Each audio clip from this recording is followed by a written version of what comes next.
Vamos conversar sobre um livro que é um livro histórico para a humanidade. Não é um livro qualquer, porque ele apresenta uma terapia que muitas pessoas buscam, eu acho que faz, aproveitando o uso da palavra, total sentido nos dias de hoje. Esse livro é dividido em duas partes. Primeiro, é um relato dele. E a segunda parte do livro é onde ele organiza as ideias e funda, lança a teoria na logoterapia, que é a terapia do sentido. O livro Em Busca do Sentido, ele é um clássico, publicado em vários idiomas, em vários países, ele se tornou um best-seller, e esse best-seller, como a Luzineide colocou lá no WhatsApp, já tem uma brincadeira do autor, quando perguntam para ele o seguinte: poxa, você ficou feliz porque o seu livro é um best-seller? Ele fala assim: então, eu fico tão feliz, assim, digamos, ele diz, porque se o livro é um best-seller, significa que tem muita gente procurando justamente por ter esse problema de estar levando uma vida sem sentido. Então é legal que muita gente está comprando o livro, mas o ruim é que a gente tem um diagnóstico de uma sociedade meio perdida. Vamos começar com uma pergunta que ele faz, eu já quero passar a bola para vocês, não quero esticar muita conversa, não. Quando ele começa a terapia, pensa assim, você foi num terapeuta, passando por alguma aflição, algum sofrimento psicológico, mental, emocional na sua vida. Ele vira para você e fala o seguinte: tá ruim, tá difícil, mas você tem algum lugar para se agarrar? Essa é uma pergunta âncora, vamos entender assim. É uma pergunta-chave que ele faz para meio que deslocar a pessoa daquilo que ela está vivendo para chegar num ponto que dá início à terapia, que é descobrir aonde a pessoa pode se agarrar na vida. E esse lugar para se agarrar é onde a pessoa vai começar a dar sentido para a vida dela. Agora, para chegar nesse ponto dessa pergunta objetiva, forte, ela não vem de alguém insensível. Vem de alguém que chegou no fundo do poço do que é ser humano. Fundo do poço. Que primeiro, quando ele é preso, quando ele é pego, já ali naquele processo todo, ele vai perdendo todo mundo. Só sobra a irmã dele. Ele perde mulher, pai, mãe, um monte de parente. Ele perde no campo de consideração, são assassinados. Quando ele entra no processo de recepção, eles são reduzidos ao número. O dele é 119.104, se eu não me engano, é o número dele. Perde o nome, perde a identidade, fica nu, rapa todo o pelo do corpo, da cabeça aos pés, tudo. E marca o corpo da pessoa com o número. E nunca mais ele é chamado pelo nome. Imagine um lugar, as pessoas todas carecas, nuas, numa fila. Ele fala que é a parte mais cruel da vergonha humana é estar nesse lugar onde você tem a sua pessoa nua e crua, sem saber nunca como será o dia seguinte.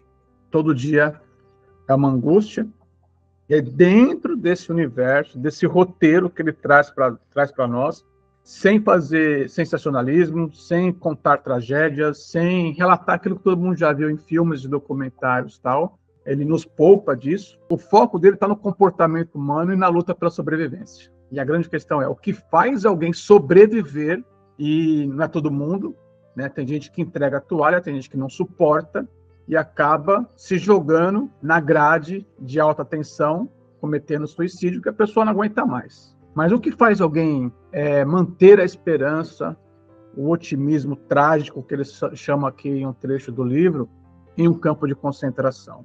E esse é o relato que ele traz para nós. Então a gente pode visitar esse lugar agora e fazer alguns exercícios, E aí parte do livro é como a gente lida com esse sofrimento, colocando em perspectiva a realidade que ele enfrentou. E outra coisa que ele apresenta para nós é que não existe vida sem sofrimento. Não existe vida sem aflição. A grande questão é como lidamos com isso, qual a nossa atitude perante isso, o quanto a gente suporta isso. E ele fala que a vida não é uma busca pela felicidade, não é uma busca pelo sucesso. O sucesso e a felicidade, eles chegam na nossa vida como consequência das nossas escolhas e ações. Então não é para ficar procurando sucesso. E ele fala que o sofrimento, muitas vezes, que a gente nega, às vezes, ele traz muito mais benefícios do que o sucesso e a felicidade. Que ele traz lições que uma pessoa numa vida feliz, superficial, inconsciente, com sorriso e com selfie, não encara, não evolui. Então, a passagem do Viktor Frankl na história da humanidade, o registro dele nesse livro e a história que ele trouxe, traz para nós grandes contribuições. Eu, particularmente, fiz a leitura até de forma rápida, porque é um livro que me causou muito interesse, né? Então, eu ficava com ele, como a gente fala aqui em Minas Gerais, para baixo e para cima, né?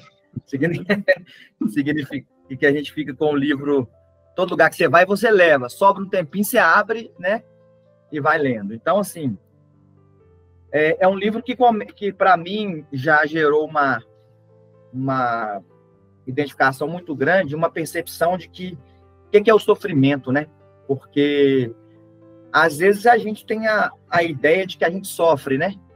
A gente passa por alguns problemas, e quando você lê um relato, essa primeira parte do livro, ele fica mais, né, nesses relatos, como você falou, né? Ele poupa a gente dos detalhes, porque realmente é muito mais cruel do que aquilo que está escrito no livro. E ele tenta, né? Eu achei impressionante nessa primeira parte como que ele consegue ter uma sanidade mental para tentar olhar os acontecimentos ali no campo de concentração e viver aqueles acontecimentos, mas tentar ter um olhar profissional, vamos colocar assim, de alguém que vai analisar uma situação para depois trazer para nós essa obra-prima, né? Inclusive essa terapia, que é a logoterapia, que no final ele fala a respeito dela, mas eu achei muito, muito interessante a força, como que ele foi forte.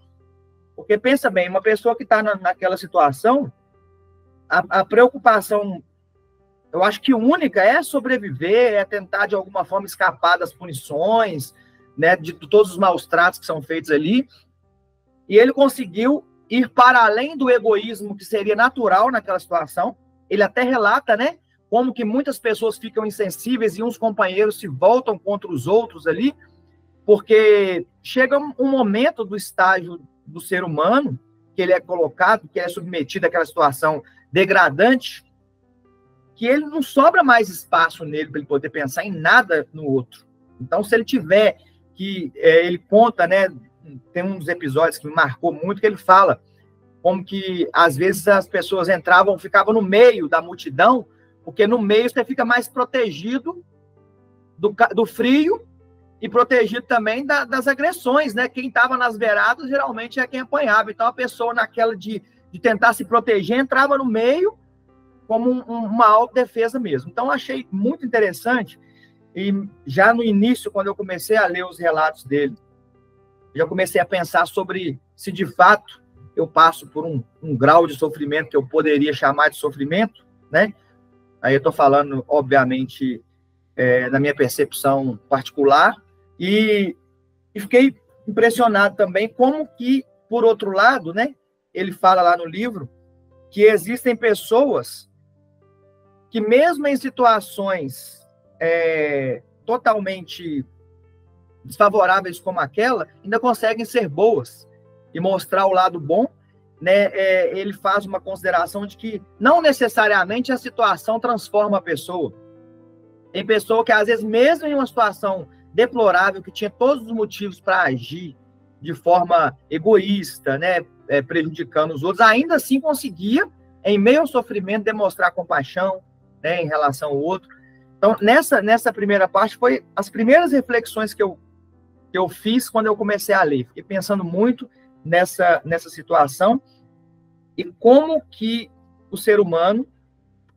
Duas coisas me chamaram a atenção. Como que o ser humano é capaz de fazer mal ao outro e como que o ser humano também consegue força para conseguir sair de uma situação dessa e ainda depois escrever um livro, né? Que, por incrível que possa parecer, ele relata lá que as pessoas pensam que os problemas delas terminam quando elas são liberadas do campo de concentração. Mas depois elas vão ter muitos outros problemas para enfrentar, depois de ter ganho ali a liberdade, né? Como eu já sabia mais ou menos o que ele ia falar, eu fiquei tentando buscar os pontos de onde ele tirou a terapia dele. E eu percebi que ele vê muito o interior.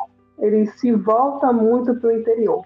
Mesmo numa situação de estar sentado do lado de cadáveres, então mostra que eles têm uma intencionalidade e também uma questão mais interior, né? Ele fala disso, eu até anotei.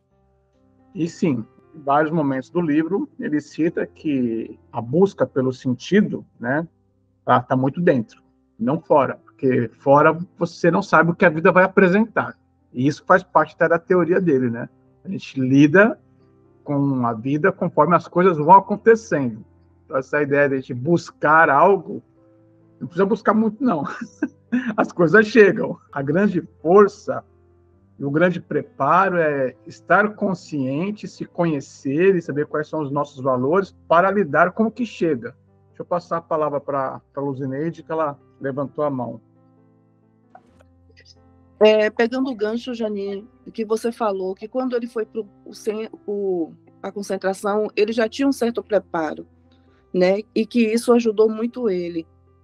Aí eu me lembrei, primeiro ele entra na primeira parte falando que a pessoa, o sofrimento foi tão grande, o impacto das coisas que eles começaram a viver foi tão grande que chegou a um ponto que eles não tinham mais sentimento nenhum. Estavam se sentindo totalmente sem sentimento, sem sensibilidade nenhuma mais para nada, só focando na sobrevivência, em viver. Aí, quando chega aqui na página 53, ele fala que já coloca que uma pessoa que ela tem o seu trabalhar que dentro de si uma sensibilidade, uma humanidade, o seu espiritual, o seu intelecto está mais preparado, mais sensível, tem uma estrutura melhor, né? Numa hora dessa ajudou bastante. Foi um ponto de esperança, né? Aí ele ainda faz uma comparação porque muitas pessoas que aparentemente muito sensíveis poderiam dizer que não suportariam certas situações, superam, e já outra que esperaria pelo fato de ser uma pessoa mais aparentemente mais, vamos dizer assim, forte, aguentaria e não aguenta. Por causa justamente quer dizer, foi o que deu para eu entender que se você não tem esse, vamos dizer assim, você não tem esse armazenamento dentro de si, essa bagagem, né? Essa reserva, vamos dizer assim, a reserva, para nessas horas você usar, isso faz muita diferença. É isso, só foi esse ponto aí que eu fiz esse gancho. Esse gancho aí, ele é extremamente importante. A gente tem que lembrar que a gente está lendo um livro que traz um relato de uma pessoa, mas ele está falando sobre sofrimento, falando sobre essa capacidade de lidar com a vida, com a diversidade. Ele traz um episódio trágico da história, mas transportando isso para os nossos tempos, né? Pegando o que você falou, basicamente a gente pode traduzir da seguinte maneira: as pessoas que investem mais em autoconhecimento, que têm o hábito de olhar para dentro de si, que se conhecem, sabem as suas limitações, os seus valores, quando se deparam com um sofrimento, com uma situação adversa, elas têm uma base maior dentro de si para lidar com essa situação, porque não tem para onde correr, digamos assim, a não ser para dentro de si. Inclusive, esse é o subtítulo que você citou na página 53, a fuga para dentro de si. Quando a pessoa foge para dentro dela e não acha nada, ela não se conhece, ela não tem fundamento, ela não tem parâmetro, porque ela vivia sempre ancorada na vida exterior. O que é ficar ancorado na vida exterior? É ficar dependendo da opinião dos outros, da aprovação dos outros, da companhia dos outros, das coisas periféricas do mundo, do lazer, das coisas que a gente se apoia no aspecto material, no aspecto visual, tudo que transporta a gente para fora. Então, tem pessoas que vivem só para fora. E quem vive muito para fora, parte da resposta para isso é porque não está afim de se conhecer. Não está afim, porque quando olha para dentro, de repente vê uma pessoa que não gosta muito, começa a ver as fraquezas, começa a ver alguns fantasmas, e aí fala, não, refletir, para que ficar refletindo? Então a pessoa vive fugindo. E aí, trazendo para o mundo de hoje, as pessoas que cresceram e foram convidadas, né? A energia está muito para fora e pouco para dentro. Quando a vida traz uma situação difícil para enfrentar, são aquelas que menos suportam. Como você disse, Luzini, são aquelas que se perdem totalmente e se jogam lá na cerca de alta tensão, conforme nós vimos. Às vezes nós vemos pessoas fortes, capacitadas, preparadas aparentemente, e de repente a gente descobre que a pessoa se suicidou, ou surtou, ou virou dependente químico, está no álcool, está alguma coisa. E tem gente que nunca mais volta, né? Tem gente que fica anos e anos na terapia e não se recupera. Então, o ponto que você trouxe, fazendo conexão com o mundo de hoje, é extremamente importante.